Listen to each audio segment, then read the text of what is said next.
Mutual ഫണ്ടിൽ SIP ആയിട്ട് invest ചെയ്യാമെന്ന് ഒരുപാട് ആൾക്കാർ പറയുന്നത് നമ്മൾ കേട്ടിട്ടുണ്ടാവും.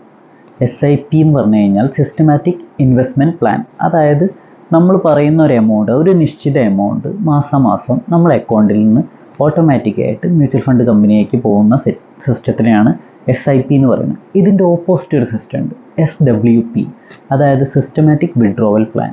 ഇപ്പോൾ നമ്മൾ ബാങ്കിൽ ഒരു FD ഇട്ട് കഴിഞ്ഞാൽ നമുക്ക് മാസം പലിശ കിട്ടും. അതുപോലെ നമ്മൾ മ്യൂച്വൽ ഫണ്ടിൽ ലംസമായിട്ടൊരു എമൗണ്ട് ഇട്ടിട്ട് അതിൽ നിന്നും മാസം ഒരു റിട്ടേൺസ് എടുക്കുന്ന സിസ്റ്റത്തിനെയാണ് SWP എന്ന് പറയുന്നത്. അപ്പോൾ SWP ചെയ്യുമ്പോൾ നമ്മൾ സാധാരണ എല്ലാവരും ചെയ്യുന്നൊരു മിസ്റ്റേക്ക് എന്താ വെച്ചാൽ, നമ്മളൊരു എമൗണ്ട് ലംസമായിട്ട് അവിടെ കൊണ്ടിടുന്നു, എന്നിട്ട് തൊട്ടടുത്ത മാസം മുതൽ തന്നെ നമുക്ക് ഇൻട്രസ്റ്റ് കിട്ടുന്ന രീതിയിൽ നമ്മളത് സെറ്റ് ചെയ്യുന്നു. അതിലൊരു ചെറിയ പ്രോബ്ലം ഉണ്ട്. കാരണം എന്താ വെച്ചാൽ, ഈ മ്യൂച്വൽ ഫണ്ടിനെ പറ്റിയിട്ട് ഒരു പണം കായ്ക്കുന്ന മരമായിട്ടൊക്കെ ഒരുപാട് ആൾക്കാർ ഉപമിച്ചിട്ടൊക്കെ വീഡിയോ ചെയ്തിട്ടുണ്ട്. സംഭവം ഒരു പരിധിവരെ സത്യമാണ്. മ്യൂച്വൽ ഫണ്ട് എന്ന് പറഞ്ഞു കഴിഞ്ഞാൽ ഒരു ചെറിയ പണം കായ്ക്കുന്ന മരം തന്നെയാണ്. പക്ഷേ അതിന് കുറച്ച് സമയം കൊടുക്കണം. ഒരു ഉദാഹരണം പറയുകയാണെങ്കിൽ, ഞാനൊരു 15,000 രൂപ ഒരു മ്യൂച്വൽ ഫണ്ടിൽ ഞാൻ ഇൻവെസ്റ്റ് ചെയ്തു. ആദ്യത്തെ ഒരു മാസം എനിക്ക് നഷ്ടമാണ് കാണിച്ചത്. ആദ്യത്തെ ഒരു മാസം 15,000-ൻ്റെ എൻ്റെ കറൻറ്റ് വാല്യൂ കാണിച്ചിരുന്നത് ഏകദേശം 14,500 വരെ താഴത്തേക്ക് വന്നു. ഞാൻ പേടിച്ചു. പക്ഷേ സംഭവം വീണ്ടും മെല്ലെ തിരിച്ചു കയറി. ഇപ്പോൾ 6 മാസമായി. ഇപ്പോൾ അതിൻ്റെ വാല്യൂ 18,000 രൂപയാണ്. അതായത് ഒരു മ്യൂച്വൽ ഫണ്ട് ഒന്ന് പച്ച പിടിക്കാൻ കുറച്ച് സമയം എടുക്കും. അപ്പോൾ അതുവരെ നമ്മൾ ലംസമായിട്ടൊരു എമൗണ്ട് ഇട്ടു, തൊട്ടടുത്ത മാസം മുതൽ അതിൻ്റെ SWP സെറ്റ് ചെയ്യരുത്.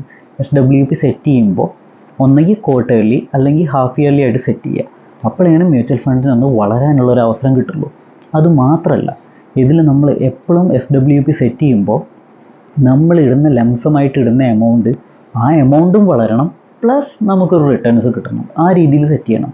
അതായത് ഏകദേശം ഒരു 10% റിട്ടേൺസ് കിട്ടുന്നൊരു മ്യൂച്വൽ ഫണ്ടാണെന്ന് വിചാരിക്കുക.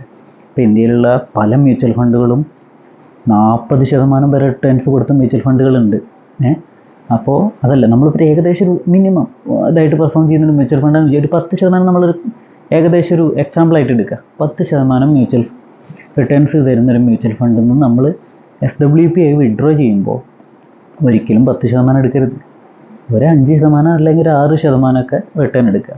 അപ്പോൾ എന്താ വെച്ചാൽ, ബാക്കി വരുന്ന എമൗണ്ട് അവിടെ തന്നെ കിടന്നിട്ട് നമ്മളുടെ ക്യാപിറ്റൽ എമൗണ്ടും പെരുകും, പ്ലസ് നമുക്ക് അതിനൊരു റിട്ടേൺസും കിട്ടും.